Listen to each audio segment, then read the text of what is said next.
2년 전만 하더라도 취준생들이 가장 해보고 싶었던 거 뭐냐, 개발자라고 해서 취준생들이 코딩 교육 다녔다고요. 제가 어디 가면 우리 아이 소프트웨어 엔지니어를 해야 되는데 초등학교 때부터 코딩 교육 시키면 될까요? 아닙니다. 그럼 직업 못 가져요. 가장 놀라운 게 전 세계, 우리로 따지면 컴사라고 부르죠. 컴퓨터 사이언스 하는 컴사에 관련되어 있는 전 세계 1등 학교가 어딘지 아세요? 카네기 멜론 대학이에요. 2등이 스탠포드나 MIT입니다. 이 학교의 작년 취업률이 50%가 안 돼요. 거기 원래 3년 전까지만 해도 취업률이 400%였어요. 한 명이 회사 3, 4개 합격을 하거든요. 그걸 골라갔었어요. 취업률 50%가 됐습니다. 이게 대한민국에 언제 닥칠까요? 올해 이미 시작이 됐어요. 그게 3년 만에 인공지능이 바뀌게 된 시장이죠. 여러분들이 알고 있는 가장 결혼하고 싶은 직업, 그 중에 1, 2등을 다치는 게 뭔지 아세요? 아시는 것처럼 변호사예요. 변호사도 업무 프로세스가 있습니다. 케이스 어세스먼트하고 인베스티게이션하고 드래프트 라이팅하고 디스커버리하고 뭐 등등이에요. 이것도 AI가 대체하기 시작했어요. 변호사 되기 위해서 법정을 딸딸딸딸 외워야 되죠. 지금 외우는 건 누가 더 잘해요? AI가 훨씬 잘해요. 무려 지난달 초에는 영국에 인류 최초로 변호사 없는 로펌이 승인을 받았어요. 변호사 한 명이 없이 AI로만 운영되는 변호사 사무실이 승인을 받은 거죠. 가장 지적인 산업이 가장 빠르게 AI에 의해서 대체되는 겁니다. 또 다른 것이 연구개발 분야예요. 연구개발하면 석사 박사님들이시잖아요. 근데 이 분야도 AI가 빠르게 들어오기 시작을 합니다. 가장 임팩트가 큰 시장이 어디냐? 바이오 시장이고 제약과 관련된 부분, 의학 쪽이에요. 연구개발 분야에서. 왜냐하면 연구개발 분야는 업무 프로세스가 굉장히 복잡해요.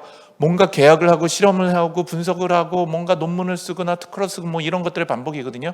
이거 전체가 AI에 의해서 대체가 되기 시작합니다. 특히 리서치 에이전트라는 게 나오기 시작을 해요. 이건 뭐냐면 여러분이 검색도 하고 그 일일이 읽고 논문도 검색하고 특허도 검색하고 뭐 공부도 해야 되고 정리도 해야 되고 논문 써야 되고 하는 모든 것들을 AI에게 업무 요구를 하면 이게 지가 다 해요, 그거를. 그리고 짠 하고 결과물을 내놓는 거죠. 그리고 그 안에는 인공지능 하나가 아니라 수십 개의 인공지능이 서로 협력을 하고요. 굉장히 깊게 고민하고 사고를 합니다. 5년 전에 어떤 국내에서 굉장히 큰 학회입니다. 1,500명이 모이는 학회에서 제가 기조 발표를 하게 됐어요. 그때 제가 갑자기 저희 미국 법인에 출장을 가게 된 거예요. 비행기를 탈 시간하고 겹쳤어요. 그래서 제가 못하잖아요. 그래서 제가 못하게 됐습니다 하고 학회장님이 얘기하니까 학회장이 그러면 안 되지. 그래서 제가 그러면 저 대신에 제 인공지능이 강연을 하면 어떨까요? 라고 제안했더니 너무 재미난 아이디어시라는 거예요. 그래서 제 사진 한 장하고 제 목소리 일부를 인공지능한테 주고 제가 원래 발표하려고 했던 파워포인트를 AI한테 줬어요. 그리고 네가 강연해 봐라고 해서 강연했던 거를 영상으로 만든 겁니다. 한번 보실까요? 엑소브레인 이세부 제 목소리 비슷한가요? 대규모 텍스트 정보를 웹에서 수집을 하여 제가 강연한 게 아니에요. 제 목소리도 아닙니다. 제 얼굴도 아니에요. AI가 모두 다 생성한 거예요. 강연까지. 지식을 증강하는 기술을 연구합니다. 근데 이 회사가 만들어낸 서비스는 자기 자신을 소개하는 튜토리얼을 자기가 만들어냈는데 한국 사람이 보면 한국 여성을 생성해요. 근데 미국 사람이 보면은 미국 여성을 생성해서 영어로 얘기해요. 이게 어떻게 가능한 걸까요? 왜냐하면 여러분은 인공지능 챗GPT가 번역을 잘한다고 생각하잖아요. 아니에요. 그 사람은 한국말, 인공지능은 한국말 따로 배우고 한국 문법 배우고 한국 단어 배우진 않아요. 전 세계 언어인 120개 언어를 그냥 인류의 언어라고 생각해서 한 언어로 배워요. 통으로. 한국어, 영어, 중국어, 불어, 독어, 스페인어를 그냥 동일한 언어를 한꺼번에 배워버려요. 그럼 이런 인공지능으로 돈 버는 시장은 어떻게 바뀔까요? 여러분이 이제 향후 3년 내에 경험하게 되고 이런 비즈니스를 하는데 투자를 하세요. 네. 일단 지금 여러분 챗GPT라는 건 다 서브스크립션이라는 걸 해요. 구독을. 근데 앞으로는 구독 시장이 없어질 거예요. 점점. 여러분이 만약에 챗GPT에게 또는 저희 회사 루시아 같은 거에다가 나 휴대폰 바꾸고 싶은데 어떤 휴대폰 바꾸면 좋아? 그럼 저한테 질문을 해요. 혹시 게임 자주 하세요? 게임은 어떤 게임 하세요? 유튜브 많이 보세요? 한 달 통신료는 얼마 나오세요? 그리고 제가 답변을 해요. 그러면 고객님한테 딱 맞는 휴대폰이 있는데 이런 휴대폰이 좋을 것 같아요 라고 추천해요. 근데 알고 보면 이게 지가 학습한 게 아니라 삼성전자의 광고예요. 이건 쉽게 상상하실 수 있겠죠, 여러분. AI 광고 시대로 이제 접어들게 돼요. 근데 여기서 멈추는 게 아니죠. 그래서 그거 가격이 얼마야라고 제가 물어요. 그러면 요즘 휴대폰 가격 다 100만 원 넘잖아요. 125만 원이에요 라고 얘기를 하는 거예요. 와, 너무 비싸다. 더 싸게 살 수 없을까? 그랬더니 이 AI가 저한테 얘기하는 거예요. 혹시 경일님 삼성카드 가지고 있어요? 그래, 나 삼성카드인데 왜? 그랬더니 정말 운이 좋으세요. 딱 오늘까지 삼성카드 12% 할인하는 거인데 그거 제가 소개해드릴까요? 와, 대박이다. 그거 나 좀 소개해줘. 그럼 연결해줘요. 그러면 어떻게 되죠? 저는 좋지만 중간에 수수료를 먹겠죠, 얘가. 이게 뭐죠? 모든 에이전트가 하는 비즈니스예요. 여러분 쿠팡 물건 구매합니까? 이마트 에이전시예요. 물류 유통을 중간에서 거래하면서 수수료 먹는 거예요. 금융 다 에이전트예요. 보험 다 에이전트예요. 이 중간에 뭐가 들어갈까요? AI 에이전트들이 들어가겠죠. 그리고 여러분 한 명 한 명이 자신만의 AI 에이전트를 키우게 될 거예요. 여러분 유튜버가 요즘 돈 좀 벌잖아요. 근데 그 유튜버 계정을 팔기도 하죠. 여러분의 AI를 파는 시장이 만들어지게 될 거예요. 그리고 심지어는 AI를 상속하시게 될 거예요. 자녀분들에게. 왜냐? 이제는 AI가 주체적으로 돈을 버는 수단이 되기 때문이에요. 결국은 AI는 돈을 버는 구조를 가지게 될 거예요. 그리고 빈익빈 부익부는 더 크게 벌어질 겁니다. 아까 처음에 시작할 때 보여드렸죠. 1990년대 부자 1등부터 10등과 2025년에 1등과 10등 완전히 뒤바뀌어 있어요. 그렇죠? 미국의 중산층의 소득은 멈췄고요. 돈 잘 버는 뭐를 통해서 인터넷, 스마트폰, 최첨단 빅테크 기업들에 투자를 했거나 창업주들은 돈을 더 잘 벌고 있어요. 그게 더 벌어진다는 걸 의미해요. 이제 AI는 어떻게 될까요? 그게 더 벌어질 거예요. 이 순간에 그럼 많은 분들이 물어봐요. 그러면 인간보다 똑똑한 인공지능은 나올까요? 저는 언젠가 나온다고 생각합니다. 그런데 그게 언젠가요? 라고 물으신다면 저도 모르겠어요. 도둑같이 내일 올 수도 있고 이미 왔을 수도 있고 또는 영원히 안 올 수도 있는 것 같아요. 왜냐? 인간같이 똑똑한 인공지능을 우리는 AGI라고 불러요. Artificial General Intelligence예요. 모든 부분에 인간처럼 일반화된 지능을 가지고 있는 존재인 거죠. 근데 문제는 이걸 우리가 정의를 못 내려요. 여러분 자신은 정의 내려요? 그걸 하려고 하는 것이 철학이잖아요. 근데 우린 철학은 끊임없이 변하지 우리도 우리 자신을 몰라요. 여러분은 자아를 가지고 있나요? 그 자아의 근원은 어딜까요? 그 자아는 어떻게 작동돼요? 자아는 어떻게 만들어졌어요? 그러면 누구도 대답을 못해요. 마찬가지죠. AGI를 정의내기는 굉장히 어려워요. 그럼에도 불구하고 AGI가 뭐를 해낼 수 있냐 보면은 지적 능력 이런 걸 다 해야 돼요. 자율적 학습, 개념 일반화, 추론 이해, 과학적 사고, 문제 해결, 의사소통 무엇보다도 반성과 성찰도 할 수 있어야 돼요. 이 모든 부분을 인간 수준까지 올라가야 된다면은 굉장히 갈 길이 많은 거죠. 현재 수준은 이 정도밖에 못 왔어요. 각 부분별로 인공지능이. 이제 시작을 한 거예요. 여러분 지금 스마트폰 쓰기 시작한 지 얼마 됐어요? 이제 15년 된 거거든요. 인터넷 쓰신 지 얼마 됐어요? 이제 25년 된 거거든요. 기업들 어떤 도전이 있을까요? 지적노동 생산성이 혁신이 일어날 겁니다. 그러면 고용구조의 변화가 일어나겠죠. 일하는 방식이 혁신이 일어나게 되면 기업 문화가 변화가 생겨요. 무엇보다 무서운 것은 완전히 새로운 돈 버는 방식이 만들어져요. 여러분 네이버 돈 내고 쓰세요? 거의 없으시죠? 돈 내시는 분. 그러면 네이버는 돈 어떻게 벌어요? 여러분한테 버는 게 아니라 여러분의 트래픽을 통해서 광고주로부터 돈을 받죠. B2B 회사입니다. 네이버의 비즈니스 모델은 광고 모델이고 여러분이 네이버에서 쇼핑을 할 때 수수료를 먹는 모델이에요. 그렇죠? 네, B2B 모델이에요. B2C가 아니에요. 네이버의 비즈니스 모델은. 그게 언제 나왔어요? 이제 20년 됐어요. 여러분 생각보다는 속도가 더 빠를 가능성이 큽니다. 오바마 대통령이 한국에 갔을 때 한국 기자분들 질문하세요. 아무도 질문을 안 하는 거예요. 중국 기자가 손 들고 질문했어요. 우리는 왜 이렇게 질문을 못하죠? 지금 누가 서울대 가고 누가 카이스트 가고 누가 하버드 가냐? OMR 카드에 정답을 잘 찍는 친구들이에요. 그렇죠? 그럼 미래도 그럴까요? 왜냐? 정답이 있는 건 이제 AI가 더 잘해요. 그럼 인간은 뭐 해야 되죠? 정답이 없는 것들에 질문할 수 있어야 돼요. 어떤 질문? 위대한 질문을. 근데 위대한 질문은 어떻게 해야 돼요? 위대한 통찰력이 있어야 위대한 질문을 해요. 할 수 있어요. 결국은 위대한 질문을 하는 사람이 세상을 바꿀게요. 누구죠? 꼴통 같다고 하더라도 일론 머스크 같은 사람이. 화성을 가려면 뭘 해야 되지? 질문을 할 수 있고 그거를 실행으로 옮길 수 있는 사람이어야 돼요. 두 번째, 메타인지가 중요해요. 혹시 여러분 고등학교 다닐 때 수학 시험 때 수학 문제 풀다가 종 치는 거예요. 그럼 4번으로 찍을까? 3번으로 찍을까? 지그재그로 찍을까? 어떤 문제를 딱 보고 이건 풀 수 있는지 없는지를 알고 건너뛰어야 되잖아요. 근데 풀기도 전에 풀 수 있는지 없는지 알아야 돼요. 이게 메타인지예요. 내가 무엇을 알고 있는지 모르는지, 내가 무엇을 할 수 있는지 못하는지를 이미 아는 능력, 해보기도 전에. 이게 점점 중요해집니다.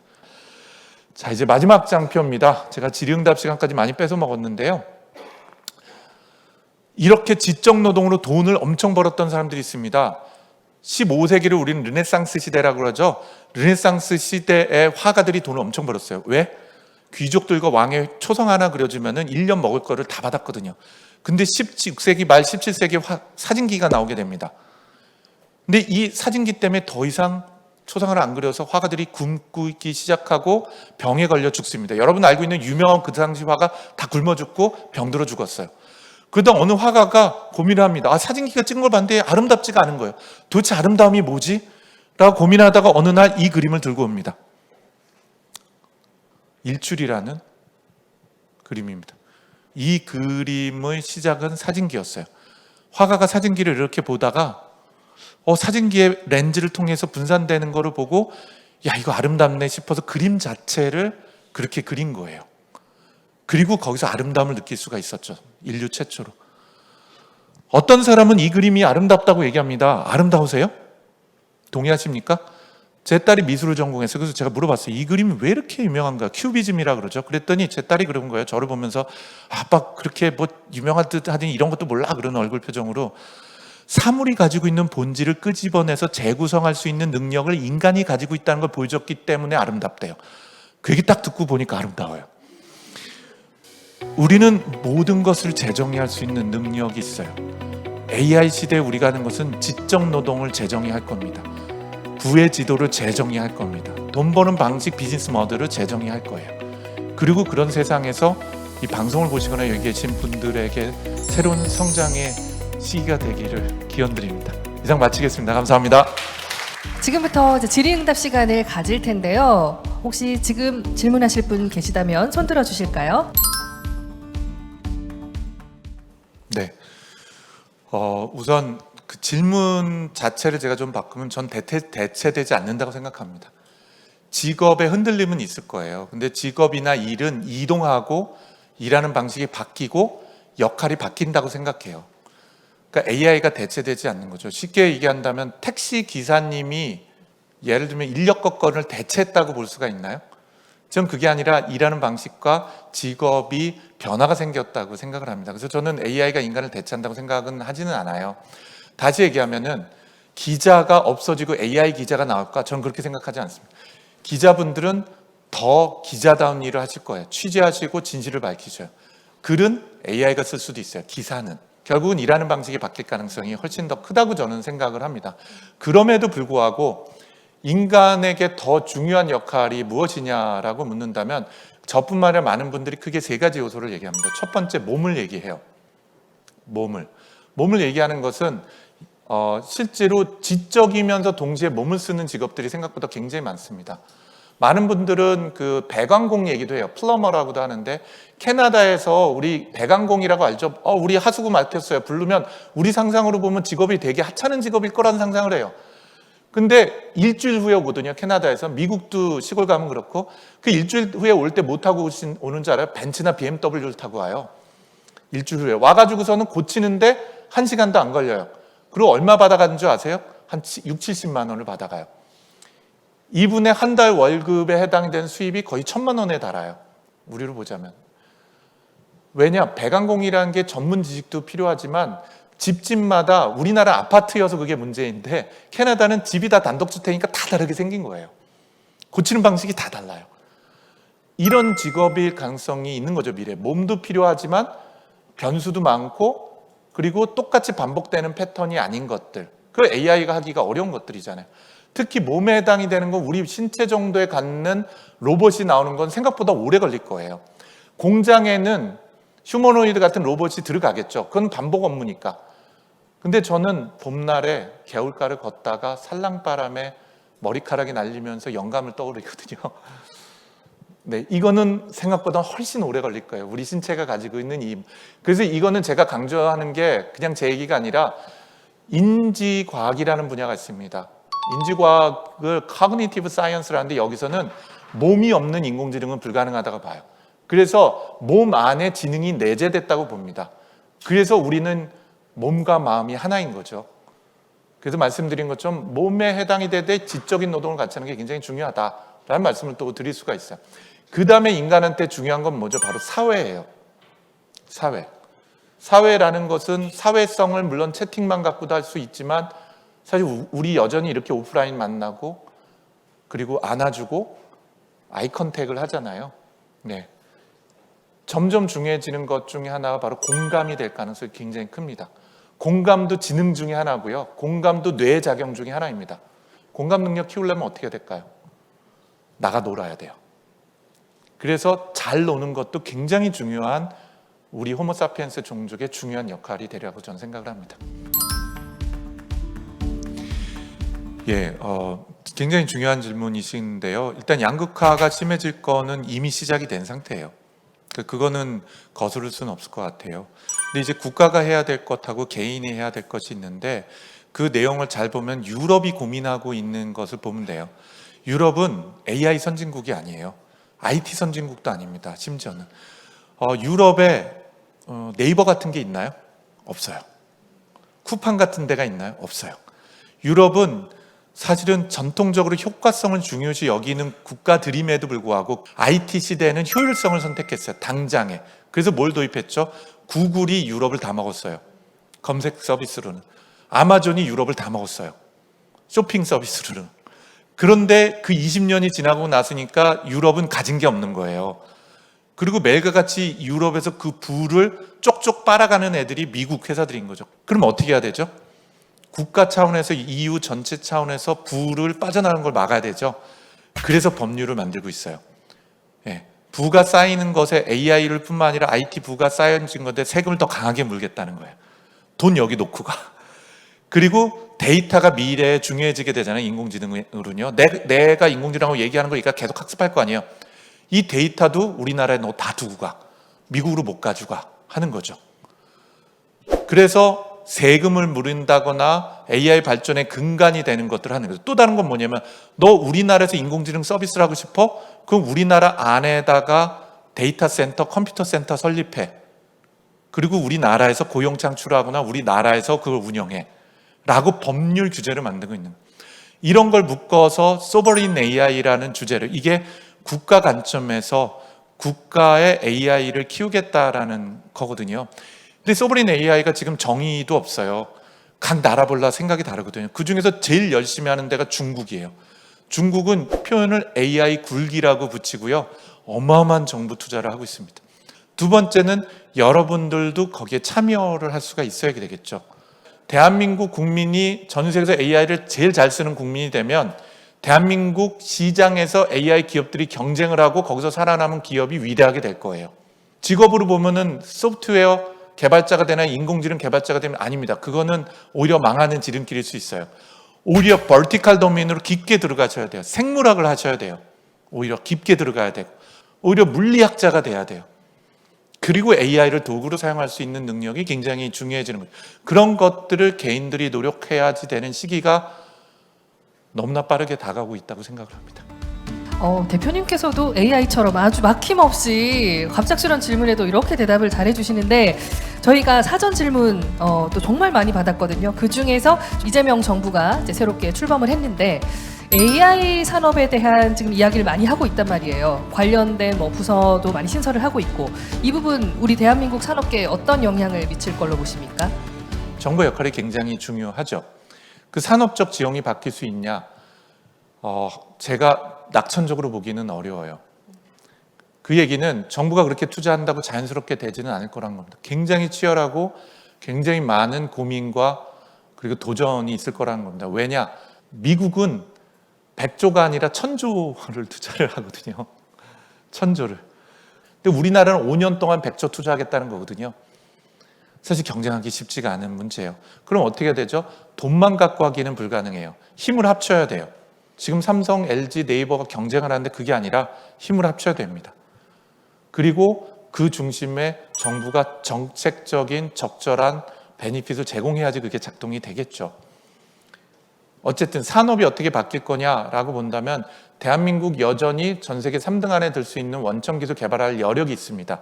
근데 그 여력이 힘을 합쳐야 가능한 걸 거고요. 두 번째, 몇몇 놀라운 스타트업들이 나오기 시작을 해요. 또는 서비스를 만드는 거죠. 그런 회사를 잘 찾아보신다면, 그리고 거기에 굉장히 중요한 사용자 역할을 하신다면 분명히 대한민국의 산업적 지형에서도 큰 발전이 있으리라고 저는 믿습니다. 네, 명쾌한 답변까지 감사드립니다. 이경일 대표님이셨습니다. 여러분 뜨거운